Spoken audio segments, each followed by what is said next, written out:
মানে ছোট থেকে আস্তে আস্তে বড় হচ্ছ, এখন বইয়ের মধ্যে পড়া থাকবে, ক্লাসের মধ্যে এটা পড়া থাকবে। ইউনিভার্সিটিতে কি, কলেজে যাও, কলেজে তো উঠছো, কলেজে দেখবে পড়াবে একটা, বইয়ের মধ্যে আছে একটা।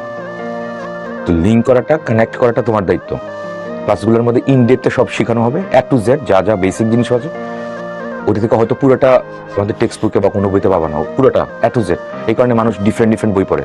যারা সায়েন্সে আছো, ফিজিক্সে কয়েকটা বই কেন পড়ো, কেমিস্ট্রি কয়েকটা বই কেন পড়ো, কেন পড়তেছো এটা? কারণ একটা বই দিয়ে সেটা কভার হয়ে যাচ্ছে না। ঠিক আছে, তো ক্লাসগুলো হচ্ছে A to Z সব কিছুই আছে। তবে হ্যাঁ, ক্লাসের বাইরে কিছু এক্সট্রা জিনিস হয়তো পড়াই, সেগুলো তোমাদের এইচএসসি লেভেলে, এইচএসসির জন্য, এইচএসসি পরীক্ষার জন্য হয়তো দরকার নেই। তো ওই সেন্সে আমরা হয়তো এগুলো প্যারালাল টেক্সটে অন্তর্ভুক্ত করি নাই।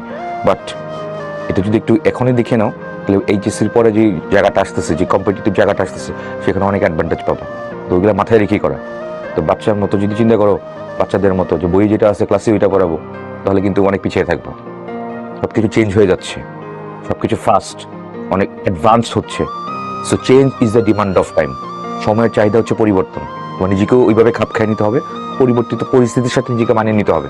আদারওয়াইজ নিচে টিকবে না, নিচে টিকতে পারবে না, এত প্রেশারের মধ্যে দেখবে হারিয়ে গেছো। সো ইংরেজি যে ক্লাসটা যে গো থ্রু করতেছি, একটু প্রথম কষ্ট হবে আমি বললাম, কারণ এই যে বললাম ডাইভার্সিফাইড ব্যাকগ্রাউন্ড থেকে একজন আসো, একজন ইংরেজি কত 10 বছর একরকমই পড়ছো। 3টে ক্যাটাগরি আমি করেছিলাম, 3টে ক্যাটাগরি আমি স্টুডেন্টসকে এখানে করেছিলাম। একটা ক্যাটাগরি কি ছিল, যে ভালো করে বেসিক পড়ছে, ইনডেপথে বেসিক পড়েছে এসএসসি পর্যন্ত, তারপর পাবলিক পরীক্ষা দিছে। আর একটা ক্যাটাগরি মানুষ কেমন আছে, শুধু খালি কি করছে, প্র্যাকটিস করছে, বেসিকের দিকে ছিল না। এটা হচ্ছে সেকেন্ড ক্যাটাগরি। 3 নাম্বার তেমন বেসিকও নাই, ইনডেপথে তোমার প্র্যাকটিসও করেনি, জাস্ট খালি কিছু কমনের জন্য চিন্তা করতো, এটা কমন পড়লে, এটা কমন পড়লে এরকম। তো 3টা ক্যাটাগরি স্টুডেন্ট আছে। নিজেকে প্রশ্ন করো, এই যে বুকে হাত দিয়ে জিজ্ঞেস করো, তুমি কোন ক্যাটাগরির ছিল?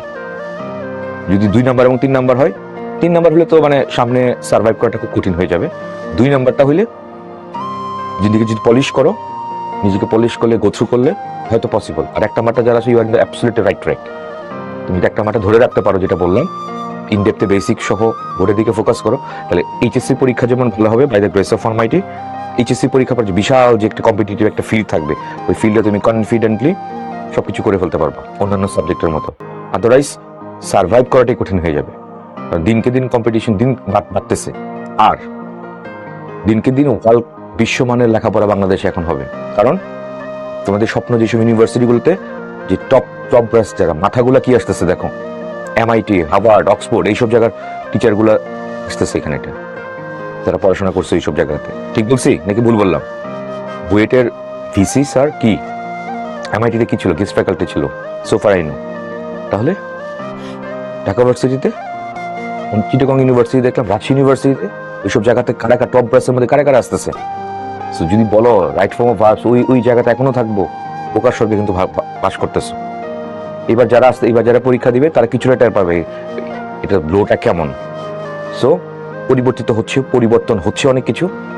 Change is the demand of time. সময়ের চাহিদা পরিবর্তন, এই পরিবর্তনের সাথে নিজেকে মানিয়ে নিতে হবে, নাহলে থাকে না, তো টিকা যায় না। দেখো না, ডাইনোসরকে আমরা এখন দেখি, কেন দেখি না? ডাইনোসর সময়ের সাথে নিজেকে মানিয়ে নিতে পারে নাই, তো অনেক খাবার তার লাগতো, তো সময়ের সাথে মানিয়ে নিতে পারে নাই বলে ডাইনোসরকে এখন আমরা দেখি না। আমরা এখন বইতে দেখি, জাদুঘরে দেখি, বা বিভিন্ন জায়গায় দেখি, বাস্তবে দেখতে পারিনি। সো এটাই কথা। আমার কথাগুলো শুনতে হয়তো খুব খারাপ লাগবে, কিন্তু এটাই বাস্তবতা। কি কষ্ট পাচ্ছ কথা শুনে?